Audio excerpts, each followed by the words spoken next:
ஆகாஷ்வாணி.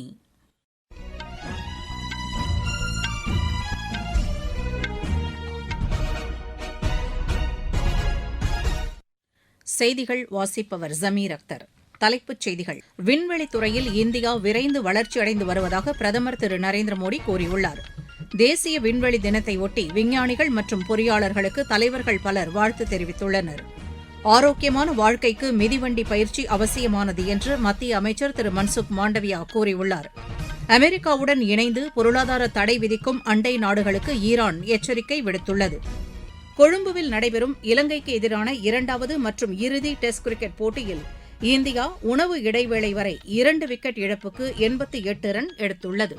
இனி விரிவான செய்திகள்.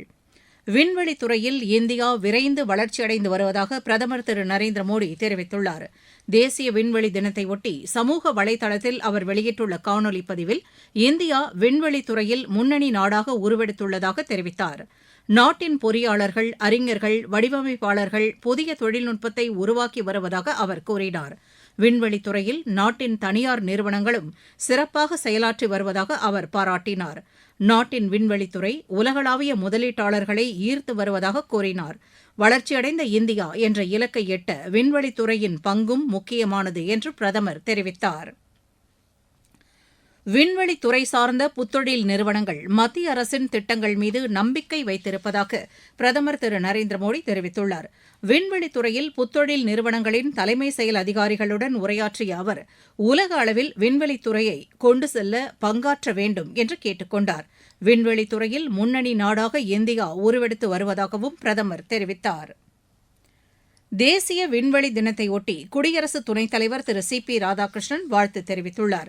சமூக வலைதளத்தில் அவர் வெளியிட்டுள்ள பதிவில் விண்வெளித்துறையில் இந்தியாவின் சாதனைகள் நாட்டிற்கு பெருமை சேர்ப்பதாக குறிப்பிட்டுள்ளார். நமது விஞ்ஞானிகள், பொறியாளர்கள், புதுமை கண்டுபிடிப்பாளர்கள் விண்வெளித்துறையில் இந்தியாவை முன்னேற்ற பாதையில் கொண்டு செல்வதாக அவர் தெரிவித்துள்ளார். தேசிய விண்வெளி தினத்தையொட்டி மத்திய அறிவியல் தொழில்நுட்பத்துறை இணையமைச்சர் டாக்டர் ஜிதேந்திர சிங் வெளியிட்டுள்ள சமூக வலைதள பதிவில் சந்திரயான் 3 விண்கலத்தின் வெற்றியை குறிக்கும் வகையில் இந்நாள் கொண்டாடப்படுவதாக குறிப்பிட்டுள்ளார். கடந்த 2023ஆம் ஆண்டு ஆகஸ்ட் 23ஆம் தேதி சந்திரயான் 3 நிலவில் வெற்றிகரமாக தரையிறங்கியதை குறிக்கும் வகையில் தேசிய விண்வெளி தினம் கொண்டாடப்படுவதாக அமைச்சர் தெரிவித்துள்ளார். வளர்ச்சியடைந்த இந்தியா என்ற இலக்கை எட்ட விண்வெளி தொழில்நுட்பம் முக்கிய பங்கு வகிப்பதாக மத்திய அமைச்சர் திரு கஜேந்திர சிங் ஷெகாவத் தெரிவித்துள்ளார். குஜராத் மாநிலம் அகமதாபாத்தில் தேசிய விண்வெளி தின கொண்டாட்டங்களை தொடங்கி வைத்து பேசிய அவர் விண்வெளித்துறையில் சீர்திருத்தங்கள் மூலம் புத்தொழில் நிறுவனங்களுக்கு வாய்ப்பு ஏற்பட்டுள்ளதாக கூறினார்.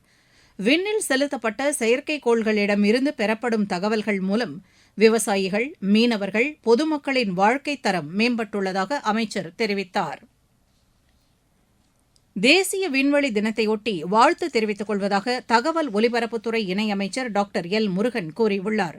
இது தொடர்பாக சமூக வலைதளத்தில் அவர் வெளியிட்டுள்ள பதிவில் நிலவிலிருந்து சூரியன் வரை நமது விண்வெளி பயணம் நாட்டின் பெருமைக்கு எடுத்துக்காட்டாக உள்ளதாக தெரிவித்துள்ளார்.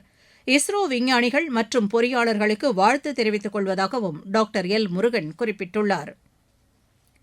விண்வெளி தொழில்நுட்பம் நமது வாழ்க்கையில் மாற்றங்களை ஏற்படுத்துகின்றன என்பதை தேசிய விண்வெளி தினம் உணர்த்துவதாக இந்திய அறிவியல் கல்வி ஆராய்ச்சி நிறுவனத்தின் பேராசிரியர் த. வி. வெங்கடேஸ்வரன் கூறியுள்ளார்.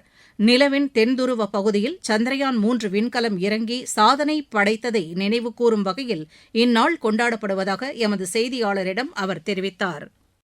கடந்த 2003ஆவது ஆண்டு ஆகஸ்ட் 23ஆம் தேதி வெற்றிகரமாக இஸ்ரோ அனுப்பிய சந்திரயான் 3 விண்கலம் மென்மையாக நிலவில் தரையிறங்கி சாதனை படைத்தது. ரஷ்யா, அமெரிக்கா, சைனாவுக்கு அடுத்தபடியாக 4வது நாடாக நிலவில் தரையிறங்கிய பெருமையை இந்தியா அடைந்தது. அத்துடன் நிலவினுடைய தென்துருவ பகுதியில் முதன்முதலாக விண்கலத்தை வெற்றிகரமாக இறக்கிய சாதனையையும் இஸ்ரோ படைத்தது. அதை நினைவு கூறும் விதமாகவும் விண்வெளி தொழில்நுட்பம் நமது வாழ்க்கையில் எவ்வாறு அடிப்படை மாற்றங்களை செய்கின்றன என்பதை நினைவூட்டும் வகையிலும் ஒவ்வொரு ஆண்டும் ஆகஸ்ட் 23ஆம் தேதியை விண்வெளி தினம் என்று கொண்டாடுகிறோம். விண்வெளி பயணம் என்பது நிலவுக்கு செல்வது, செவ்வாய்க்கு செல்வது போன்ற ஆய்வு பணிகளோடு பல்வேறு விதமான நடைமுறை பயனையும் கொண்டது. விண்வெளி தொழில்நுட்பம் பல்வேறு வகையில் தகவல் தொடர்பு, இடர் பாதுகாப்பு போன்ற பல்வேறு அம்சங்களில் நமக்கு பயன் தருகிறது. நீங்கள் கேட்டுக்கொண்டிருப்பது ஆகாஷ்வாணியின் செய்தி அறிக்கை. வளர்ச்சிக்கான புதிய அத்தியாயம். வளர்ச்சியடைந்த இந்தியாவிற்கான ஊரக வேலைவாய்ப்பு உறுதி மற்றும் வாழ்வாதார சட்டம் செயல்பாட்டிற்கு வந்துள்ளது. இந்த சட்டம் வருடத்திற்கு 125 நாட்கள் வேலையை உறுதி செய்கிறது. இதில் வாரந்தோறும் ஊதியம் வழங்கப்படுவது கட்டாயமாக்கப்பட்டுள்ளது.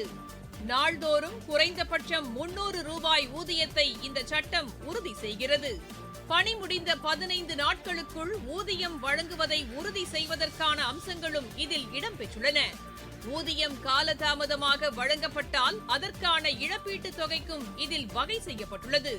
வளர்ச்சியடைந்த இந்தியாவிற்கான பயணத்தில் மோடி அரசு தொடரும் சீர்திருத்த நடவடிக்கைகள். ஆரோக்கியமான வாழ்க்கைக்கு மிதிவண்டி பயிற்சி அவசியமானது என்று மத்திய அமைச்சர் திரு மன்சுக் மாண்டவியா தெரிவித்துள்ளார். ஆந்திர மாநிலம் விசாகப்பட்டினத்தில் பிரிக்ஸ் நட்பு மிதிவண்டி பயணத்தை தொடங்கி வைத்த பின்னர் செய்தியாளர்களிடம் பேசிய அவர், ஆரோக்கியமான இந்தியா இயக்கத்தில் மிதிவண்டி பயிற்சி முக்கியத்துவம் வாய்ந்தது என்று கூறினார். ஞாயிறுதோறும் மிதிவண்டி பயணம் என்ற பிரதமர் திரு நரேந்திர மோடியின் வேண்டுகோளுக்கு ஏற்ப நாடு முழுவதும் 1800 நகரங்களில் 50 லட்சம் இளைஞர்கள் மிதிவண்டி பயிற்சியை மேற்கொள்வதாக திரு மன்சுக் மாண்டவியா தெரிவித்தார். பிரிக்ஸ் விளையாட்டுத்துறை அமைச்சர்கள் மாநாடு ஆந்திர மாநிலம் விசாகப்பட்டினத்தில் இன்று நடைபெறுகிறது.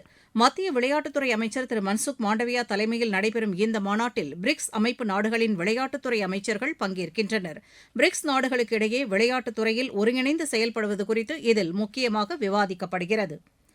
அமெரிக்காவுடன் இணைந்து பொருளாதார தடை விதிக்கும் அண்டை நாடுகளுக்கு ஈரான் எச்சரிக்கை விடுத்துள்ளது. இது தொடர்பாக ஈரான் தேசிய பாதுகாப்பு கவுன்சில் செயலர் திரு மோசின் ரஸை செய்தி நிறுவனத்திற்கு அளித்த பேட்டியில் இதனை தெரிவித்துள்ளார். பொருளாதார தடைகளை விதிக்கும் அண்டை நாடுகளை எதிரி நாடுகளாக கருத்தில் கொண்டு நடவடிக்கை எடுக்கப்படும் என்று அவர் கூறியுள்ளார். ஹார்மோஸ் நீரிணை வழியாக நடைபெறும் அனைத்து எண்ணெய் ஏற்றுமதி போக்குவரத்தையும் ஈரான் தடை செய்யும் என்று திரு மோசின் ரஸை எச்சரிக்கை விடுத்துள்ளார். ஈரான் மீது பொருளாதார தடை விதிக்க வேண்டும் என்று அமெரிக்க அதிபர் திரு டொனால்டு ட்ரம்ப் அறிவித்ததை அடுத்து ஈரான் இந்த எச்சரிக்கையை விடுத்துள்ளது. ஜப்பானில் இன்று நேரிட்ட நிலநடுக்கம் காரணமாக 37 பேர் காயமடைந்தனர். இபாராக்கி பகுதியில் ஏற்பட்ட நிலநடுக்கம் ரிக்டர் அளவில் 5.9 பதிவானது. இந்த நிலநடுக்கத்தால் சாலை போக்குவரத்து நிறுத்தப்பட்டது. துனிசியாவில் இன்று நேரிட்ட படகு விபத்தில் 2 பேர் உயிரிழந்தனர். 12 பேரை காணவில்லை.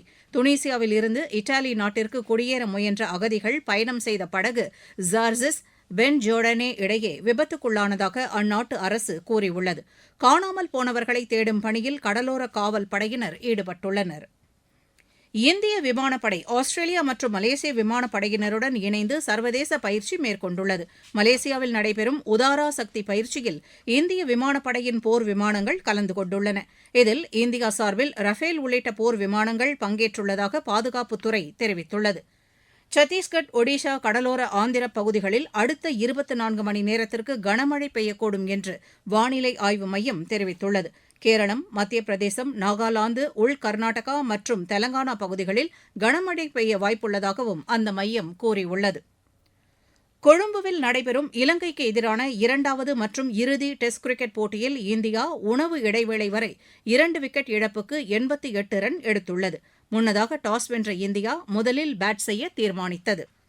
உலகக்கோப்பை ஹாக்கி போட்டியின் மகளிர் பிரிவில் 2வது சுற்று ஆட்டத்தில் இந்தியா இன்று ஆஸ்திரேலியாவை எதிர்கொள்கிறது. இப்போட்டி ஆம்ஸ்டல்வீனில் இரவு மணி 10:30க்கு தொடங்குகிறது. பிரிவிலிருந்து நெதர்லாந்து அரையிறுதிக்கு முன்னேறியுள்ள நிலையில் இந்தியாவுக்கு இப்போட்டி முக்கியத்துவம் வாய்ந்ததாக கருதப்படுகிறது. ஜப்பானில் அடுத்த மாதம் நடைபெறவுள்ள ஆசிய விளையாட்டுப் போட்டியில் பங்கேற்கவுள்ள 492 பேர் கொண்ட இந்திய குழு அறிவிக்கப்பட்டுள்ளது. இக்குழுவில் 265 வீரர்கள் மற்றும் 227 வீராங்கனைகள் இடம்பெற்றுள்ளனர். மீண்டும் தலைப்புச் செய்திகள். விண்வெளித்துறையில் இந்தியா விரைந்து வளர்ச்சியடைந்து வருவதாக பிரதமர் திரு நரேந்திர மோடி கூறியுள்ளார். தேசிய விண்வெளி தினத்தை ஒட்டி விஞ்ஞானிகள் மற்றும் பொறியாளர்களுக்கு தலைவர்கள் பலர் வாழ்த்து தெரிவித்துள்ளனர்.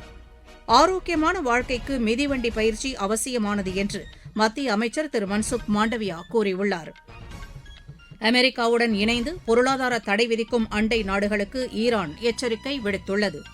கொழும்புவில் நடைபெறும் இலங்கைக்கு எதிரான 2வது மற்றும் இறுதி டெஸ்ட் கிரிக்கெட் போட்டியில் இந்தியா உணவு இடைவேளை வரை 2 விக்கெட் இழப்புக்கு 88 ரன் எடுத்துள்ளது.